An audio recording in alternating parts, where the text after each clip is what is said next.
you know, in the Bible, it says the Star of Bethlehem. Is that what you're saying? Yes. It say that, okay? So if we were not educated by you, we would literally think a Star of Bethlehem, right? Okay. Yeah, we would think a star being a fixed star, not a wandering star, which is what the word planet means. The Greeks considered planets wandering stars. And the phrase wandering stars is actually used in the book of Jude, too. All right, so it's, people say, I believe in the true interpretation. So it's hard for me, just whenever I hear people say, well, here's, you know, they interpret it this way, okay? Right. It's Yes, ma'am. not scripture about anything, homosexuality, anything. But here you can interpret it this way, and it's hard. You have to go back to the original language, and you have to look at the original context. You have to do both. And I think to be a good Bible student, you need to look up every reference to that topic from Genesis to Maps. And get the whole counsel of Scripture on a topic like that. So when we're talking about word translation, like the word star in some context means angel. Like in the book of Revelation, even in Revelation 12, the passage we quoted, it talked about the dragon drawing away from God the third part of the stars. And so maybe you've heard the teaching that Satan or Lucifer took 1/3 of the angels with him in rebellion against God. That comes from that Revelation 12 passage there. And so that star would not be a literal blazing ball of ionized plasma, you know, a literal astronomical star, but the word angel, Kirkab in the Hebrew, can also be translated as star as well. Because angels, remember, were glowing beings brighter than lightning. At the resurrection of Christ, they mentioned how their garments were bright white light, like that, brighter than the sun. And so sometimes the translation, you know, star and star, but totally different stars based on the context. So to understand, we really need to go back and look, but yet we're not all smart enough to do it. Yeah, you are.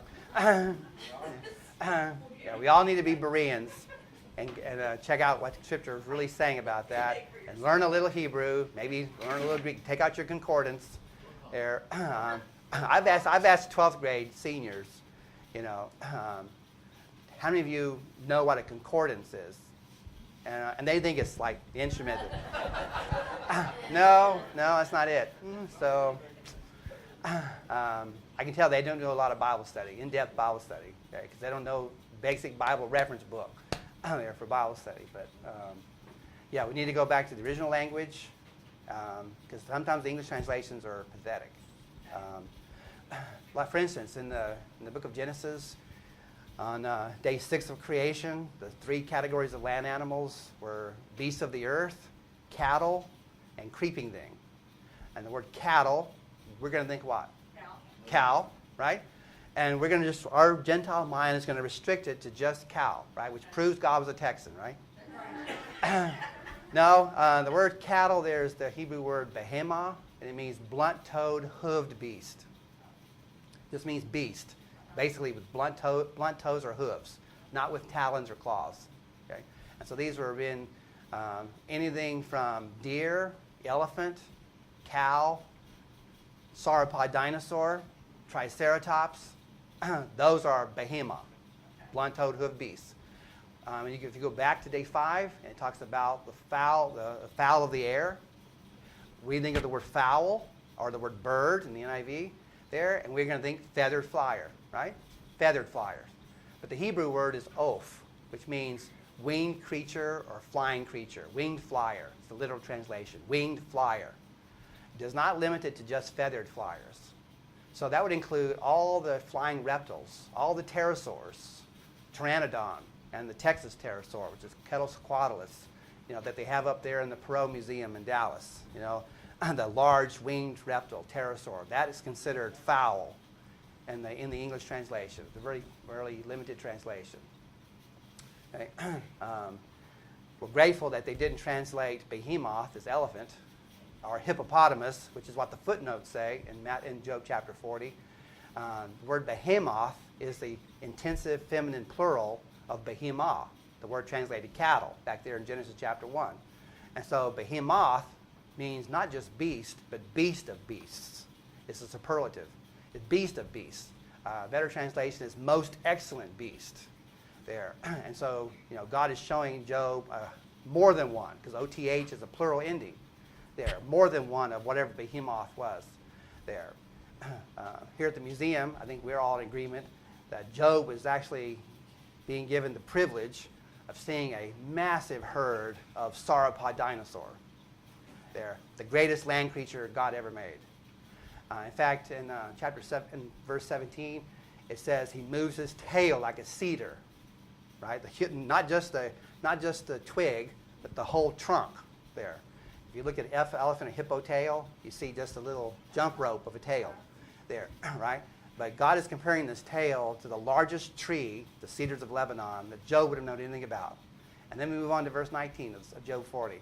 And it says, Behemoth, ranks first among the works of God. He's the chief of the ways of God. That's what King James calls it.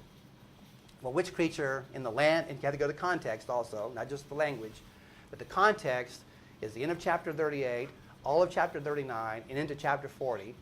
And the context is land animals, is zoology, land creatures that we're familiar with there. And yet the climax of the land creature context is Behemoth there. He ranks first among the works of God. First in length, sauropod dinosaur. First in weight, sauropod dinosaur. First in height, sauropod dinosaur. His bones are like bars of iron, he says there in verse 17. Moves his tail like a cedar. It can't be any other creature that we know of from fossil evidence other than a sauropod dinosaur there. And yet, at the beginning of that passage, God says, behold now Behemoth, which I made with thee. Not 65 million years apart, okay? Which I made with thee. He didn't evolve. God says, I made him. He'll even say later in the passage that that the maker of Behemoth can actually do him in, right? Job standing there looking at a herd of these magnificent creatures. Job's probably feeling this big. Job's coming up literally to the ankle of some of these dinosaurs, okay, up to the ankle, because the actual leg of a brachiosaur is 29 and a half feet high. The leg is 3 stories tall, okay?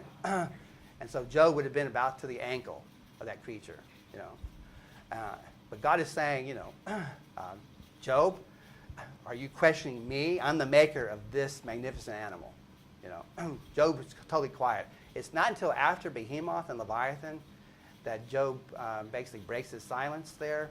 And then in the last chapter, chapter 42, God rewards Job twice, right? Because Job was innocent the whole time there. The book of Job says he didn't sin with his mouth the whole time there. So he went through this horrible 38 chapters, basically, of his friends telling him he was a sinner, and that's why he was suffering so much. And then the 4 chapters of God's monologue there, and then boom, the very last chapter, he gets everything double, his children, everything that was taken away from him, that Satan took away from him, God replaced it twice.